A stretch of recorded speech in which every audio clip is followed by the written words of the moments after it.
Hello friends, मेरे डेजर classes में आप लोग का बहुत बहुत फिर से नए सेशन में स्वागत करते हैं। तो यहाँ पे लूसेंट के मोस्ट इंपॉर्टेंट हम डेली बेस पे एमसीक्यू करते हैं, जो आपके हर एग्जाम को, चाहे कोई भी एग्जाम का आप प्रिपरेशन करें, एसएससी, रेलवे, यूपीएससी, स्टेट का कोई भी एग्जाम हो, या पम पीएससी, या पम वगैरह कोई भी एग्जाम हो, सेंट्रल गवर्नमेंट के कोई, लगभग सभी एग्जाम में जो जीके जीएस का सेक्शन है 20 से 25 नंबर का होता है, जो आपके हर एग्जाम को कवर कराएगा। साथ ही साथ मैं डेली बेस पे करंट अफेयर्स पढ़ाता हूँ।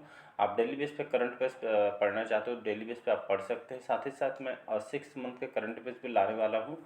यहाँ पे काम चल रहा है, कुछ दिन में अब मैं उस पर आपका काम कर रहा हूँ। 6 मंथ के करंट पे जो अपकमिंग जो एग्ज़ाम होने वाले हैं, तो करंट अफेयर से जो सेक्शन से अगर क्वेश्चन आएगा तो आपसे डेफिनेटली बन जाएगा। आप बाकी डिटेल से आप करंट अफेयर्स पढ़ना चाहते हो तो यहाँ पे मैं डिटेल करंट अफेयर्स पढ़ाता हूँ, तो इसको जोड़ सकते हैं। तो चलिए सेशन को बढ़ाते हैं, पिछले क्लासेस को भी देख लीजिएगा।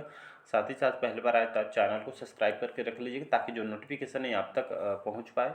तो चलिए सेशन को स्टार्ट करते हैं। तो हमारा पहला क्वेश्चन है, अशोक के किस अभिलेख में पशु वध का निषेध किया, मतलब पशु वगैरह जितने भी बेजुबान जो जानवर थे, इनको इसमें उनको वध करना वर्जित कर दिया था। तो कौन से अभिलेख में बताया है अशोक के?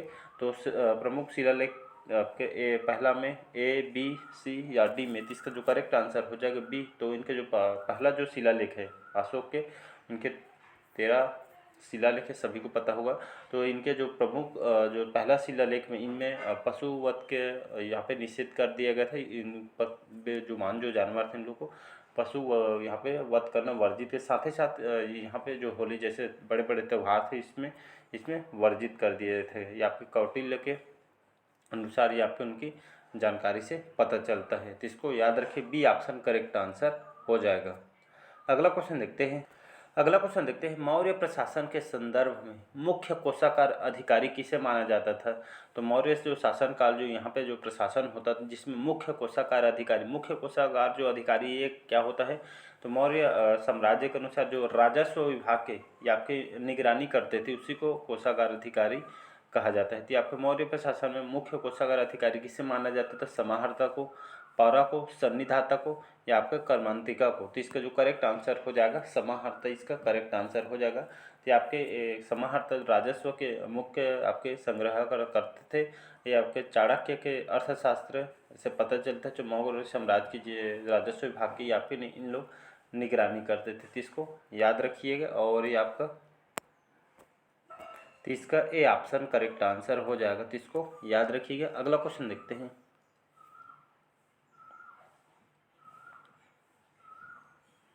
थर्ड क्वेश्चन है, गुप्त काल के दौरान निम्नलिखित कौन सा स्थान महायान बौद्ध धर्म के लिए शिक्षा के एक महान केंद्र के रूप में विकसित हुआ था? तक्षशिला, नालंदा। तीन नीचे दिए कूट में सही विकल्प का चयन करना है, केवल एक, केवल दो, केवल एक और दोनों, या न तो एक न तो दो। तो इसका जो करेक्ट आंसर हो जाएगा आपका, इसमें जो करेक्ट आंसर हो जाएगा आपका केवल दो, आपका करेक्ट आंसर हो जाएगा नालंदा। इसमें जो गुप्त काल में जो यहाँ पे जो नालंदा था, ये आपके महायान बौद्ध धर्म के लिए बहुत ही शिक्षा का महान केंद्र इसको माना जाता है। यहाँ पे जो लोग थे, बहुत ही दूर दूर से यहाँ पे पढ़ने लिखने के लिए यहाँ पे आते थे नालंदा में। तो इसको याद रखिए, एग्जाम में क्वेश्चन आया हुआ है। अगला क्वेश्चन देखते हैं, विरूपाक्षक मंदिर निर्माण निम्नलिखित कौन से राजा के शासन काल में आपके हुआ था? तो विक्रमादित्य प्रथम के द्वारा, पुलकेशिन प्रथम, विक्रमादित्य द्वितीय, या आपके पुलकेशिन द्वितीय। तो इसका जो करेक्ट आंसर हो जाएगा, कौन सा करेक्ट आंसर हो जाएगा? तो ये आपका विक्रमादित्य द्वितीय, इनके शासनकाल में हुआ था। तो इसका जो करेक्ट आंसर हो जाएगा सी ऑप्शन करेक्ट आंसर हो जाएगा। तो V2 लिख दिया हूँ, विक्रमादित्य द्वितीय। तो विक्रमादित्य जो द्वितीय थे, तो विरूपाक्षक में जो मंदिर का जो निर्माण है, इनके शासनकाल में करवाया गया था। इसको याद रखिए। विरूपाक्षक जो मंदिर है, अभी भारत में कौन से राज्य में स्थित है? तो याद रखिए, आपके कर्नाटक में स्थित है। एग्जाम में आया हुआ क्वेश्चन है, तो याद रखिएगा कर्नाटक में स्थित है। पूछेगा तो यही पूछेगा किसके द्वारा निर्माण किया? तो विक्रमादित्य द्वितीय।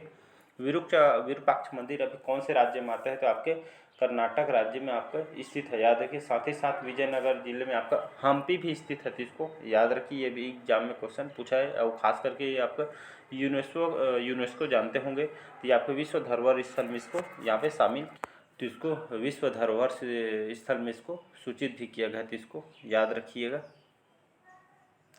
और इसको एक और नाम से जाना जाता है, भगवान जो विरूपाक्ष की पत्नी का नाम था पंपा, इनकी जो पत्नी के नाम पे आपका पंपापति मंदिर भी इसको कहा जाता है, तो इसको याद रखिएगा। अगला क्वेश्चन देखते हैं, सिंधु घाटी सभ्यता की जो प्रमुख विशेषता क्या थी। तो सिंधु घाटी सभ्यता की इसमें मुख्य विशेषता इसमें क्या थी, तो कृषि सभ्यता थी, शहरी सभ्यता थी, मध्य पाषाण सभ्यता थी, या पूरा पाषाण सभ्यता थी। इसका जो करेक्ट आंसर हो जाएगा, या कि पूरी तरीके से आपके शहरी सभ्यता, सिंधु घाटी जो सभ्यता था, ये आपके पूरी तरीके से आपके शहरी सभ्यता, इसकी खोज किसने की थी, तो आपके राय बहादुर और आपके दयाराम साहनी। तो इनके दोनों सिंधु घाटी जो सभ्यता की खोज राय बहादुर और दयाराम साहनी के द्वारा किया गया था। तो याद रखिए, भारतीय जो पुरातत्व विभाग है, जो हमारे भारतीय पुरातत्व विभाग ने यहाँ पे जो सन जनरल जो मार्शल थे, इन्होंने 1924 में सिंधु घाटी के इस नई सभ्यता की खोज की घोषणा इनके द्वारा किया गया था। तो इसको याद रखिएगा, ये आपके पूरी तरीके से शहरी सभ्यता था।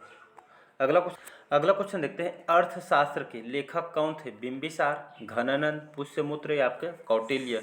इसमें जो करेक्ट आंसर हो जाएगा आपका कौटिल्य, इसमें करेक्ट आंसर हो जाएगा। याद रखिए, तो अर्थशास्त्र के लेखक कौन है, कौटिल्य। इसके लिए कई बार एग्जाम में क्वेश्चन पूछा गया, तो इसको याद रखिएगा। तो ये जो आपका जो कौटिल्य थे, और यहाँ पे जो कौटिल्य थे, इसको और किस नाम से जाना जाता है, तो इनको कौटिल्य, विष्णुगुप्त और चाणक्य। विष्णु, अगर कौटिल्य और विष्णुगुप्त दोनों दिए रहे तो दोनों लगाना है, तो कौटिल्य इनको विष्णुगुप्त और चाणक्य के रूप में भी इसको जाना जाता है। एक अर्थशास्त्र के लेखक के रूप में इनको जाना जाता है, तो याद रखिएगा। और ये आपके किसके शासनकाल में रहते थे, तो चंद्रगुप्त जो मौर्य थे सम्राट के शासनकाल में आपके इनके दरबारी थे, तो इसको याद रखिएगा। अगला क्वेश्चन देखते हैं, उपनिषद शब्द का क्या अर्थ है। ज्ञान, पास बैठना, जप या ज्ञान। जो उपनिषद जो शब्द है, इसका क्या अर्थ होता है, तो ये आपके पास बैठना, जो समीप में जो ज्ञानवर्धक चीज़ है उसके पास, मतलब कहने का मतलब जो ज्ञानी होता है उनके साथ जो बैठना, इसका मतलब है। तो उपनिषद शब्द का पास बैठना है, मतलब ज्ञानी लोग के साथ बैठना, इसका अर्थ हो जाएगा। तो इसका भी ऑप्शन करेक्ट आंसर हो जाएगा। अगला क्वेश्चन देखते हैं, प्रसिद्ध विक्रमशिला जो विश्वविद्यालय की स्थापना किसने की थी। आपके बहुत बार एग्जाम में क्वेश्चन पूछा है। तो प्रसिद्ध जो विक्रमशिला जो विश्वविद्यालय की स्थापना किसके द्वारा की गई थी। राजा धर्मपाल, गोपाल, देवपाल प्रथम, देवपाल द्वितीय। इसका जो करेक्ट आंसर हो जाए, जो पाल वंश के जो राजा धर्मपाल के द्वारा, इनके द्वारा इसकी स्थापना किया था। जो विक्रमशिला जो है आपका, ये भारत एक बहुत ही बड़ा प्रसिद्ध शिक्षा और प्रसिद्ध शिक्षा केंद्र है। और नालंदा विश्वविद्यालय और विक्रमशिला दोनों पाल राजवंश के शासनकाल में इसको शिक्षा के लिए बहुत ही प्रसिद्ध हुआ था। और इसको वर्तमान में कौन से राज्य में आता है, तो ये आपके बिहार राज्य, आपके भागलपुर जिले में, आपके गांव में आपका अवस्थित है। आज भी शिक्षा के लिए बहुत ही यहाँ पे लोग दूर दूर से पढ़ने के लिए यहाँ पे आया जाता है। तो इसको याद रखिए, इसके जो राजा धर्मपाल ने इसकी स्थापना किया गया था, तो इसको याद रखिएगा। लोग यहाँ दूर दूर से यहाँ पे पढ़ने आते थे।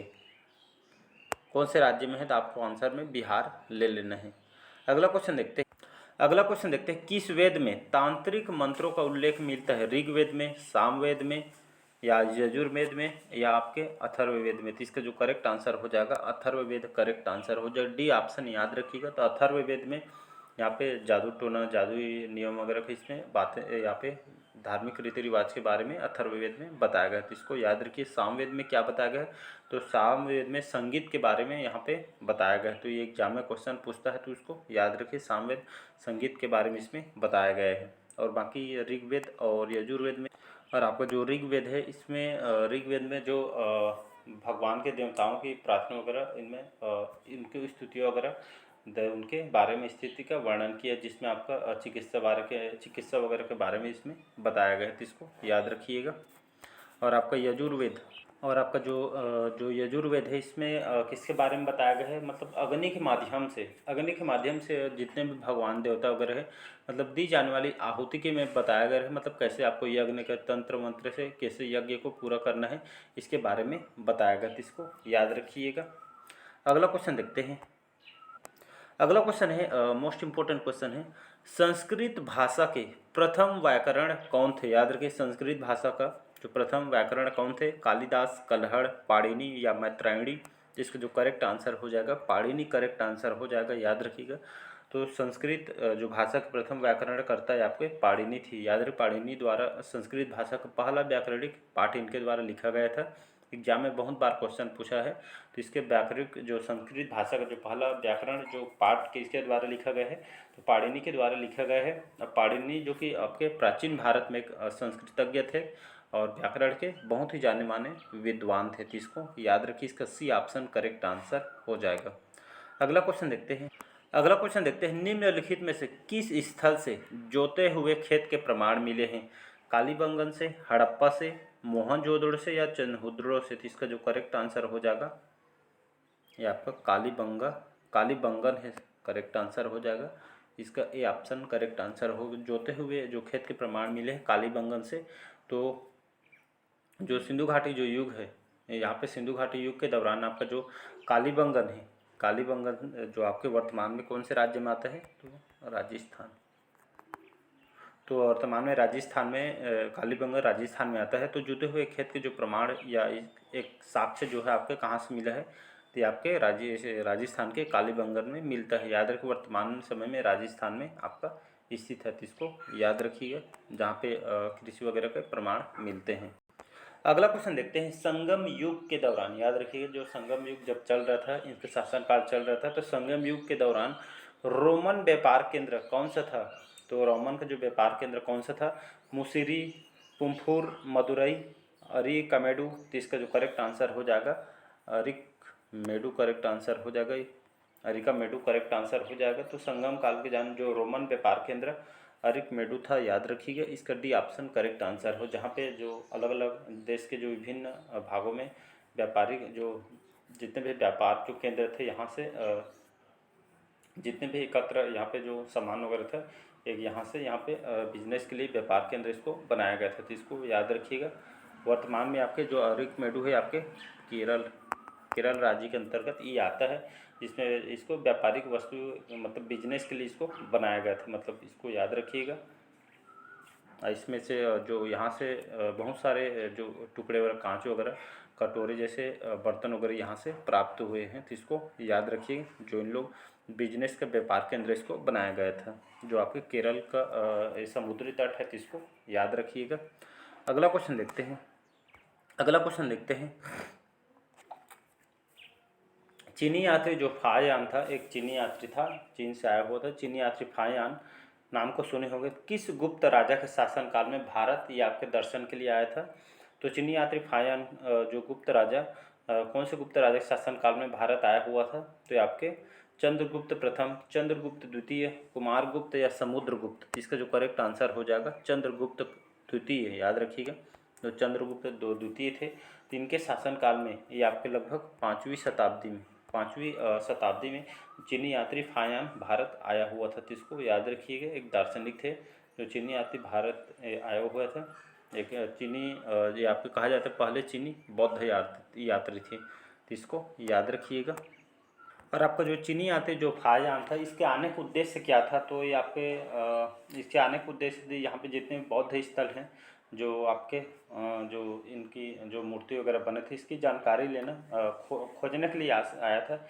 इनके जानकारी के लेने के लिए इसके आया था, तभी आप भारत में पूरी जगह इन्होंने भ्रमण किया था, बौद्ध धर्म से संबंधित है, तो इसको याद रखिएगा। अगला क्वेश्चन देखते हैं। अगला क्वेश्चन देखते हैं, सेल्यूकस निकेटर को किसने हराया था? बृहद्रथ ने, अशोक ने, चंद्रगुप्त मौर्य ने या आपके बिंदुसार ने? तो इसका जो करेक्ट आंसर हो जाएगा Chandragupta Maurya, C option correct answer हो जाएगा। सेल्यूकस निकेटर को जो हराने वाला शासक आपका चंद्रगुप्त मौर्य था। चंद्रगुप्त मौर्य ने जो ग्रीक राजा सिकंदर है, इसके सेनापति थे आपके सेल्यूकस निकेटर। तो सिकंदर के एक सेनापति के सेल्यूकस निकेटर या आपके सेनापति था। तो चंद्रगुप्त मौर्य ने इस सेल्यूकस निकेटर को हराया था। और यहाँ पे जिसको जो जानकारी मेगास्थनीज में सेल्यूकस निकेटर द्वारा एक भेजा गया यूनानी राजदूत था, इसको याद रखिए। किसने हराया था? तो चंद्रगुप्त मौर्य आपको आंसर। अगला क्वेश्चन देखते हैं, हर्यक वंश से मगध का पहला शासक कौन था? तो हर्यक वंश से मगध का पहला शासन करने वाला कौन था? अजातशत्रु, बिंबिसार, अशोक या प्रसेनजीत? तो इसका जो करेक्ट आंसर हो जाएगा बिंबिसार करेक्ट आंसर हो जाए। तो हर्यक वंश में जो बिंबिसार हर्यक वंश था, तो इन्होंने पहले मगध का शासक करने वाला पहला शासक है, याद रखिएगा। तो हर्यक वंश के संस्थापक था और अजातशत्रु राजा बिंबिसार का पुत्र था। लगभग ये आपका इनका जो शासनकाल है 544 ईसा पूर्व में यहाँ पे हर्यक राजवंश की स्थापना की गई थी, तो इसको याद रखिएगा। और हर्यक वंश के पहले यहाँ पे जो शासनकाल हर्यक वंश से पहले कौन से यहाँ पे शासन करते थे? शिशुनाग ने यहाँ पे स्थापना की थी, तो इसको याद रखिएगा। या प्रदोत वंश को शासन को खत्म कर मतलब इसको खत्म करके शिशुनाग ने अपने वंश की स्थापना की थी, हर्यक वंश को, जिसके शासक बिंबिसार हुए थे, तो इसको याद रखिएगा। तो इनका जो शासनकाल है 544 से 492 ईसा पूर्व तक इन्होंने शासन किया था, तो इसको याद रखिएगा। तो चलिए आज का सेशन यहीं तक रखते हैं। बाकी जो क्वेश्चन हम नेक्स्ट पार्ट में कवर करेंगे। तो आपके स्कोर बताइएगा कितना हो रहा है, और अच्छा लगे चैनल को लाइक शेयर सब्सक्राइब कीजिएगा। चलिए थैंक यू।